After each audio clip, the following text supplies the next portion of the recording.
Empezamos a hablar de cada una de las 6 tipologías en orden. Vamos a hablar de ellas cronológicamente conforme se van manifestando en la experiencia de la persona. El primero es el que aprende a irse, la tendencia a alejarse, el que se va, el que se fuga. El nombre tradicional de este cuerpo, de este tipo de cuerpo, era esquizoide. De ahí también viene la palabra esquizofrénico, que es disociativo, es como que viene del alemán, creo. Y es una persona que tiende a decir, uy, no estoy a salvo, mejor me divido, me separo, ¿no? Me rompo un poco.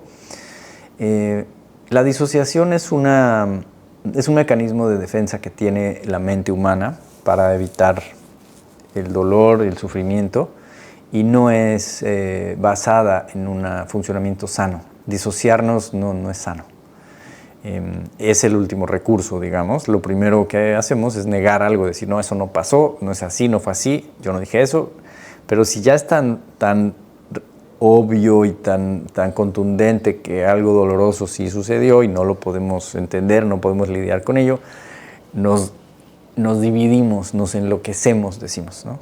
Entonces, cuando ves a alguien que tiene un episodio en donde hay una disociación y está diciendo cosas que no pasaron o que no perdió la noción de la realidad, es una disociación patológica. Este tipo de cuerpo tuvo un terror tan grande alrededor del nacimiento, durante el nacimiento, previo al nacimiento, podría ser incluso desde el último trimestre, del último bimestre, cuando su madre haya sufrido mucho miedo a no tener dinero, a no tener seguridad en la pareja, a no querer el bebé por la razón que sea. Pueden haber muchas cosas. Y el bebé va a sentir todo ese terror y va a sentir mucho terror existencial, porque cuando eres un feto no hay mente. Todo es una experiencia unificada de todo lo que pasa. Al nacer también, si tienes un nacimiento traumático, yo tuve un nacimiento extremadamente traumático, casi me muero durante el nacimiento, igual que mi mamá. Y entonces yo tengo este tipo de cuerpo, es mi forma primaria de cuerpo, que con los años ha ido ya cambiando, gracias a Dios. Pero este era es mi tipo primario. Y lo que pasa es que es la herida más temprana, es la herida de rechazo, le llamamos. Tiene que ver con cuando nos da miedo habitar en la realidad. Sentimos que no tenemos derecho de existir en la realidad, en el cuerpo. Y para sobrevivir a ese terror existencial, porque hubo miedo, hubo una experiencia de terror, de no entender, de un peligro de morir, o un peligro que se vive como un peligro de morir en el bebé. Puede ser un peligro de muerte, como en mi caso, o algo que se vive como un miedo total. Y entonces decimos, no puedo atreverme, no me puedo dar el lujo de habitarme en mi cuerpo porque me voy a morir. Entonces me repliego, me repliego al centro de mi experiencia, que encontramos personas sumamente delgadas, porque no habitan energéticamente, no nutren energéticamente su cuerpo. Entonces son muy delgadas, suelen tener casi exclusivamente, y pasa muchísimo, los pies fríos, las manos frías, poca circulación a sus extremidades, porque la energía se está concentrando en el centro, en el pecho. He visto algunos casos en donde incluso tienen en el pecho cartílago protuberante, como si tuvieran un hueso salido en el esternón. Es común en este tipo de cuerpos. Y son delgados, contraídos, hay una cierta ausencia. Y hay 2 tipos de este cuerpo. Se va a manifestar de 2 maneras.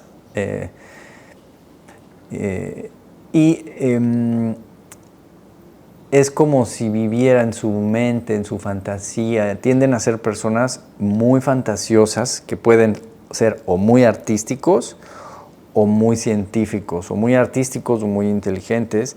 en ese sentido. Y esto se ve no tanto en el cuerpo, sino a un nivel de la alma, del aura, que llamamos el aura mental. Este modelo en donde integramos las tipologías corporales tradicionales de Wilhelm Reich con un modelo de los niveles del aura humana es exclusivo y una adición increíble a la psicoterapia corporal de parte de mi maestro, el doctor Carlos de León, que descubrió que en el aura mental, que es una de las capas, hay dos colores y hay uno que está en la parte interna de ese nivel del aura y uno en la parte externa.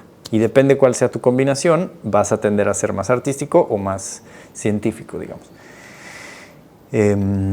Pero los evitativos viven más en su mente, viven más en su fantasía, entonces sí, suelen ser muy inteligentes, les gusta mucho la lectura, la investigación, saber algo, se vuelven expertos y viven mucho planeando en su mente en este mundo. Tienen una imaginación muy, muy grande, muy rica, son muy capaces de visualizar cosas, contar cuentos. Tengo un amigo que es este cuerpo tiene muchos rasgos y es buenísimo contando historias, escribiendo cuentos, es un artista y sí. Suelen ser brillantes y muy, muy sensibles, pero con una desconexión que puede parecer apatía, puede parecer incluso como que se creen más que los demás, ¿no? Y tienen miedo a estar aquí, a habitar el cuerpo, a ser vistos, a intimar, a tocar con el corazón.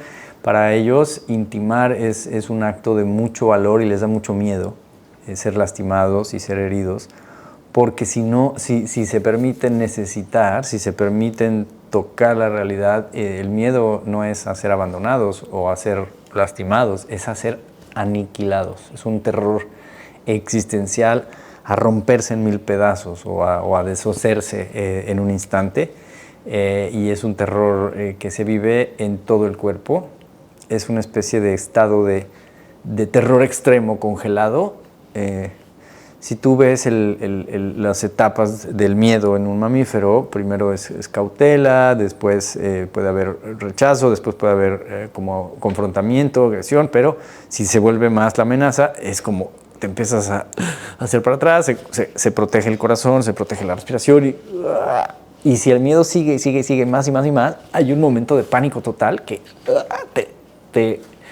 como venado en la carretera o como conejo que le pones la luz y se congela su sistema nervioso.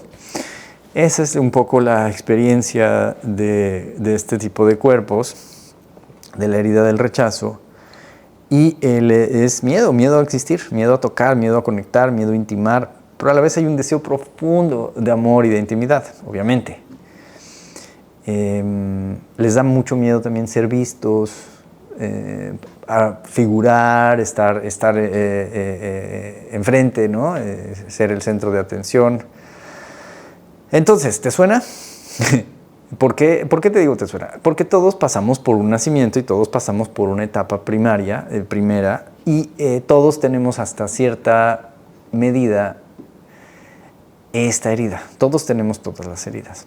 Pero es importante que si te resuena esto, lo más importante es dos cosas. Uno, no estás roto o no estás defectuoso, ¿sabes? Es simplemente la estrategia que encontró tu cuerpo para protegerte y para funcionar en la realidad. Y también algo muy bello es que tienes dones, tienes características de las que puedes echar mano que otros tipos de cuerpo no. Por ejemplo, eres muy inteligente, eres muy creativo, eres muy sensible, muchas cosas, ¿no? Muy elocuente, muchas cosas. Son gente, por lo general, más intelectuales, en fin. El mundo interior enorme, una cierta finura de percepción, una sensibilidad artística o científica muy grande. ¿Cómo se sana este nivel, esta herida? Encuerpando, encuerpando, volviendo al cuerpo, aterrizando, arraigando y tocando el terror profundo. Y también ahí hay adentro secretamente una ira profundísima, mi maestro le llama ira asesina, hacia la existencia o hacia Dios o hacia los padres o hacia todos los anteriores.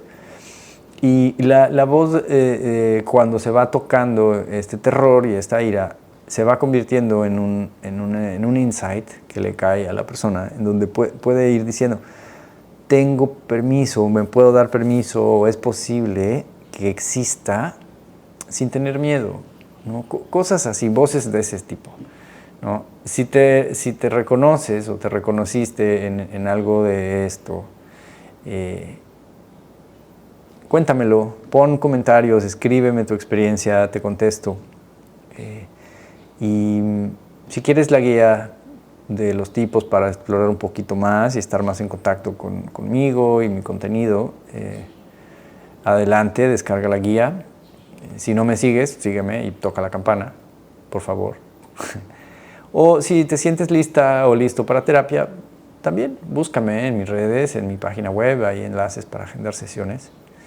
Entonces, bueno, esto fue la primera herida de rechazo, el cuerpo living, el esquizoide. Gracias, abrazo, que estén muy bien. Nos vemos la próxima.